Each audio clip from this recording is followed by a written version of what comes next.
గారు వస్తుంటే శిష్యులకి పాఠం చెప్పడానికి గురువుగారు వస్తున్నారు. గురువుగారు వచ్చేటప్పటికి శిష్యుడు ఎలా ఉండాలి? అప్పటికి లేవడం, స్నానం అయిపోవడం, సంధ్యావందనం అయిపోయి గురువుగారు పాఠం చెప్పడానికి వస్తారని చెప్పి శ్రద్ధతో కూర్చున్న శిష్యుడు ఎలా ఉంటాడో, గురువుగారిని చూడగానే శిష్యుడు ఎలా లేచి నిలబడతాడో, ఎలా నమస్కారం చేస్తాడో, అలా పరబ్రహ్మము నీ మాంసనేత్రము చేత చూడడానికి వీలైన రీతిలో ఉదయిస్తుండగా నువ్వు స్వాగతం చెప్పడానికి వీలైన రీతిలో సిద్ధం కాకుండా ఇంకా నిద్రపోతుంటే కృతజ్ఞుడవు.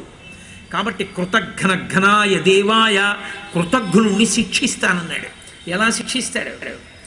అందుకు చెప్పింది బ్రహ్మముహూర్త ఉత్తిష్ఠేత్. అలా లేస్తే ఏమవుతుంది? 88 నిమిషాలకి ముందరే నిద్ర లేస్తే, నిద్ర లేచి అలా కూర్చుని పేపర్ చదువుకోమని కాదు, టీవీ పెట్టుకోమని కాదు, అంతకు ముందు లేచి కాలకృత్యములను తీర్చుకుని స్నానాది కార్యాలని పూర్తి చేసి నువ్వు సంధ్యావందనం చేసుకుని అర్ఘ్యం ఇచ్చేసి గాయత్రీ మహామంత్ర జపం చేస్తున్నవాడవై ఉండాలి. అలా ఉంటే నువ్వు భగవంతుడికి స్వాగతం పలుకుతున్నవాడివి అని గుర్తు. కాబట్టి అలా ఉండడం చేత పరమేశ్వరుడు ఏమిస్తాడని అడిగారు. ఆయన ప్రసన్నుడవుతాడు. వీడురా నీ చెప్పినట్టు బతుకుతున్నాడు కాబట్టి వీడు కొంతకాలం ఉండడానికి అర్హుడు అంటాడు. కాబట్టి ఆయు ప్రమాణం రక్షేత్, దాని వలన ఆయన యొక్క ఆయువు రక్షింపబడుతుంది. రక్షాత్ ఆయు, ఆయన దాని చేత ఆయువుని రక్ష చేస్తాడు. అంటే దీర్ఘవ్యాధులకు గురి కాకుండా సంతోషంగా ఆరోగ్యంతో తిరగగలుగుతాడు భూమి మీద. అందుకే ఆరోగ్యం భాస్కరాది చేత్ అనడానికి కారణం అదే. తన ఆయువుని రక్షించుకోవడానికి, తాను ఆరోగ్యంగా తిరగడానికి మొదట చెయ్యవలసినది ఏది అంటే సూర్యబింబము ఉదయించడానికి 88 నిమిషముల పూర్వము నిద్ర లేవాలి. సూర్యబింబం అన్ని వేళలా ఒక కాలానికి ఉదయించదు. హేమంత ఋతువులో చాలా ఆలస్యంగా సూర్యోదయం అవుతుంది. ఒక్కొక్కసారి 6:35, 6:40 కూడా సూర్యోదయం ఉంటుంది.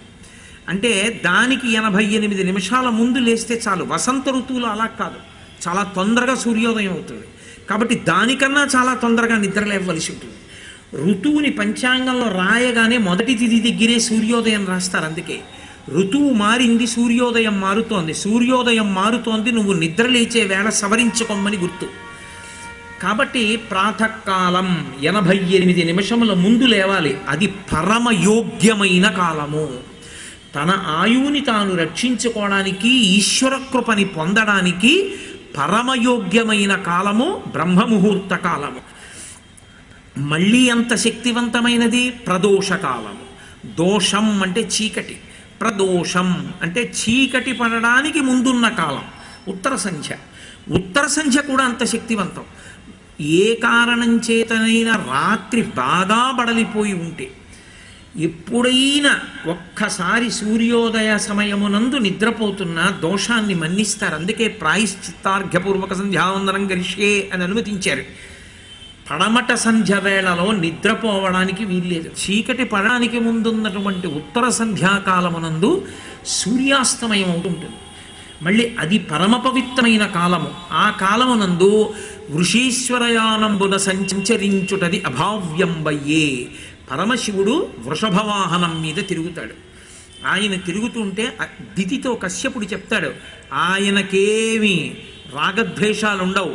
వృషద్విచిత్రతల్పయో భుజంగముక్తికశ్రయో గరిష్టరత్నలోష్టయో సుహృద్విపక్షపక్షయో తృణారవిందచక్షుషో ప్రజామహీ మహేంద్రయో సమప్రవర్తయన్మన కదా సదాశివంభయే. ఏ ద్వంద్వములు లేకుండా